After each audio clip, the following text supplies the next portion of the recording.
नमस्कार, मी शीला पाटील। आज आपण पाहूया फुटाण डाळची चटणी। करायला एकदम सोपी आणि चवीला एकदम मस्त। चला तर कसं करायचं ते पाहू। फुटाण डाळची चटणी करण्यासाठी पाव किलो फुटाणे डाळ मंद आचेवरती भाजून घ्यायचं।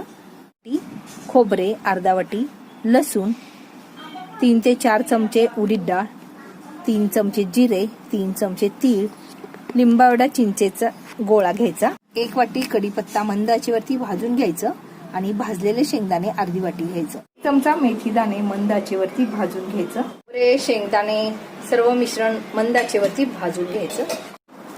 भाजून घेतलेलं सर्व मिश्रण मिक्सरला लावून घ्यायचं आणि त्यामध्ये चवीनुसार तिखट घालायचं, मीठ घालायचं, चवीनुसार गूळ घालायचं आणि चिंच घालून सर्व मिश्रण छानसं वाटून घ्यायचं।